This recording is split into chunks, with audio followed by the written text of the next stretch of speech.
Sir, core कमिटीची आज बैठक आहे. नेमकं बैठकीत काय होणार आहे, काय काय मुद्दे? बैठकीमध्ये दोन विषय आहेत. आमची एकतर इंडियाची जी मीटिंग 31 तारखेला राष्ट्रीय सर्व नेते इंडिया या आमच्या गठबंधनमध्ये जे काही सामील आहेत, जे सहभागी होणार आहेत, त्या बैठकीची पूर्वतयारी सुरू झालेली आहे. त्याचा आढावा आणि त्याचे सगळे जे काही संबंधित विषय आहेत त्याची माहिती आम्ही घेणार आहोत. कारण ते महत्त्वाचं इव्हेंट आहे. भरपूर महत्त्वाचे लोक त्याच्यामध्ये सहभागी होणार आहेत आणि ही तिसरी बैठक आहे देशातली.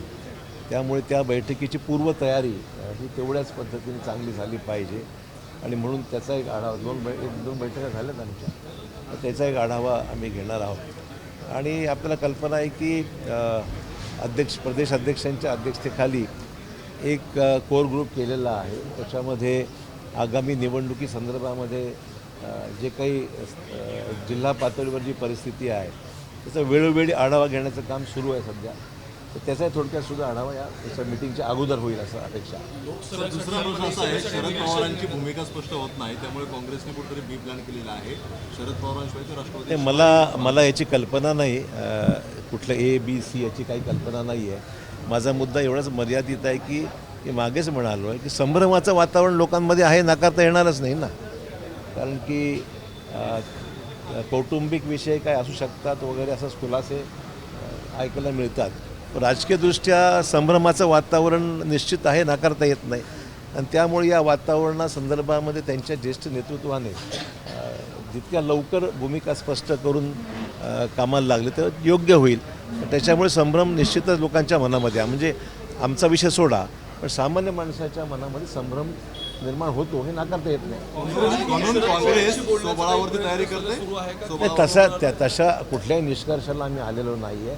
आम्ही काँग्रेस, राष्ट्रवादी काँग्रेस आणि शिवसेना तिघांचंही महाविकास आघाडीचं गठबंधन कायम आहे आणि अन्यही पक्ष आमच्यासोबत आहेत. जे लहान पक्ष आहेत ते सुद्धा आमच्याबरोबर आहेत.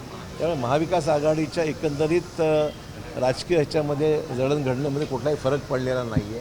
परंतु राष्ट्रवादीच्या जे काही घटना घडल्या आहेत त्यामध्ये काही संभ्रम निश्चित निर्माण झाला हे अगोदर बोललो आहे.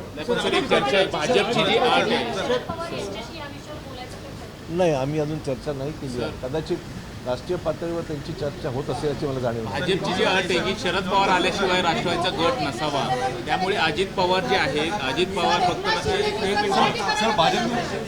पहिला मराठी संपू आपण. हां,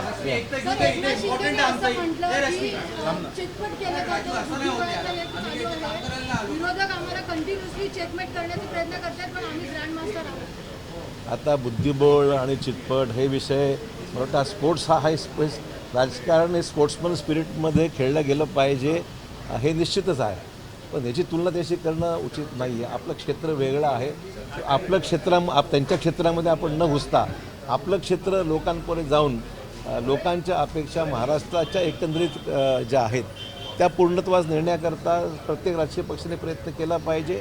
महाविकास आघाडी आणि इंडिया म्हणून जी आमची एकजूट झालेली आहे त्याविषयी आम्ही आमच्या पद्धतीने काम करत आहोत आणि आम्हाला आमच्या प्रयत्नातून यश नक्की मिळेल अशी अपेक्षा आहे. भाजपची जी अट आहे सर, हिंदी बोलून एक मराठीत एकच होतं.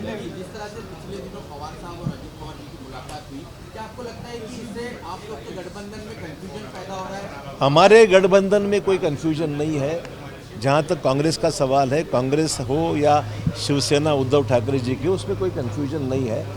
NCP के बारे में निश्चित तौर पर उन्होंने कहा है कि हमारा ये फैमिली इशू है और हमारा इसमें कोई ऐसी कोई राजनीतिक भूमिका नहीं है.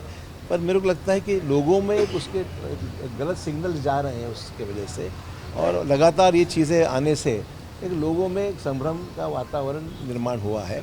उसको जितना जल्दी दूर करेंगे उतना बेहतर है. चौहान साहब, आज जो बैठक है आपने आप सीनियर लीडर्स और बाकी लीडर्स 2 से 3 जिलों की जिम्मेदारी दी गई थी रिव्यू लेने के लिए, तो क्या कांग्रेस तैयारी करेगी कि अगर गठबंधन होता है नहीं भी होता है तो कांग्रेस की तैयारी? देखिए, हम ऐसे कोई निष्कर्ष पे अभी पहुंचे नहीं हैं.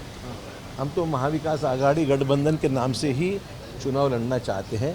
जो कोई कन्फ्यूजन निर्माण MCP के वजह से हुआ है मैंने वही कहा कि जितना वो जल्दी स्पष्ट करे उतना बेहतर रहेगा। चौहान साहब ये भी होती चर्चा होती है ना, क्यों ना होती है। चौहान साहब ये भी ये चर्चा है, जब हाँ चौहान साहब ये भी चर्चा है कि आने वाले सभी चुनावों में हो सकता है कि शिवसेना यूपीटी और कांग्रेस ही चुनाव लड़ेगी, एनसीपी को अलग कर दी गई क्योंकि बहुत सारा इतना भ्रम पैदा हो देखिए ऐसी प्लान बी पर। यस सर, मेरी कोई जानकारी नहीं है, ना ए है न बी है न सी है, हमारा एक ही प्लान है। नहीं, उद्धव ठाकरे भी अपने पार्टी की तरफ से तैयारी कर रहे हैं, उन्होंने भी आज से बैठकें शुरू कर दी है, हर पार्टी लेती है, लेकिन देखिए हर पार्टी को अपनी पार्टी के इंटरेस्ट को ध्यान में रखते हुए काम करना पड़ता है, जिम्मेदारी की बात है, और जितना हो सके साथ में लड़ेंगे तो बेहतर रहेगा। महाराष्ट्र में रिजल्ट अच्छा आएंगे। चौहान साहब आपने बोला कि भ्रम पैदा हो रहा है, कंफ्यूजन पैदा हो रहा है, तो क्या उसको लेकर आप लोग तैयारी कर रहे हैं कि चुनाव बहुत नजदीक है, एक साल में नहीं है चुनाव को अभी? होगा, जल्दी होगा, उसमें क्या है, सर, चिंता ऐसा की ऐसी है- कोई चिंता की बात नहीं है। सर एनसीपी पे जो कन्फ्यूजन है उसमें कांग्रेस के फॉर्मर चीफ मिनिस्टर के ऐसे कोट आ रहे हैं कि मीटिंग में शरद पवार को मंत्री पद ऑफर हुआ, तो कांग्रेस का क्या रोल है इस संबंध में? वो उनकी जिन्होंने भी इसका ऐसा बयान किया है उनका पर्सनल ओपिनियन है, पार्टी का ओपिनियन नहीं है। सर नाम बदलने का सिलसिला लगातार चल रहा है। नेहरू सेंटर को भी अब प्रधानमंत्री संग्रहालय कर दिया गया है। थोड़ा आगे आ जाइए, थोड़ा आगे। अभी ऐसा है कि रोज़ ही चल रहा है, क्योंकि मेरी व्यक्तिगत तौर पर यह भूमिका है कि जो नामकरण कोई भी जगह का हुआ है उसको बार बार राजनीतिक हालात बदलते हुए रोज़ नामकरण बदलते जाएंगे तो वो उचित नहीं है। जो चल रहा है वो चलने दीजिए। देश में नया कुछ बनाना नाम ज़रूर दीजिए ना, एक आध कोई नई चीज़ बनती है उसको नामकरण करें। अब रोज़ व्यक्तियों के नाम बदलेंगे, संस्थाओं के नाम बदलेंगे, तो ये नाम बदलने के सिलसिले से लोगों में मुझे लगता नहीं इसका कोई अप्रिसिएशन है इसका।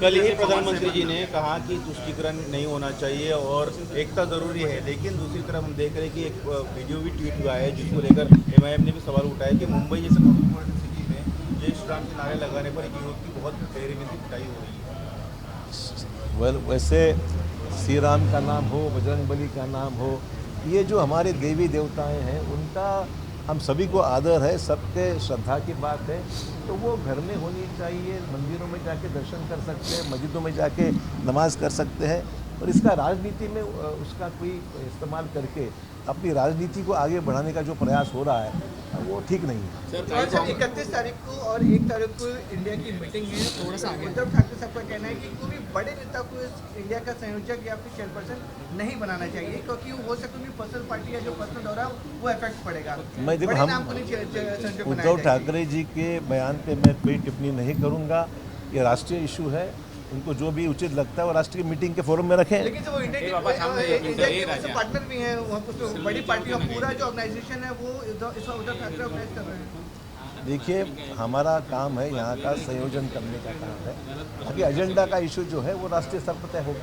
सर मराठीमध्ये ज्या पद्धतीनं सांगितलं होतं की शरद पवार आणि सुप्रियाताईंना केंद्रीय मंत्रिमंडळामध्ये स्थान मिळू शकतं, तर तुम्हाला वाटतं का काही नेत्यांकडून अशा पद्धतीने? मला काही जे झाल्याशिवाय मला काही वाटत नाही, त्यामुळे मी अशा प्रकारच्या बातम्यावर कुठल्याही प्रकारची टिप्पणी करत नाही, आणि ज्यांना हे समजतंय ह्याच्यावर मला काही म्हणायचं नाही. दुसरं एक अजित पवारांबरोबर शरद पवार आले तरच राष्ट्रवादी योग्य अशा पद्धतीचं भाजपकडून चाचपणी केली जाते. तो आता त्यांचा विषय, आमचा काही संबंध नाही. एबीपी माझा, उघडा डोळे बघा नीट.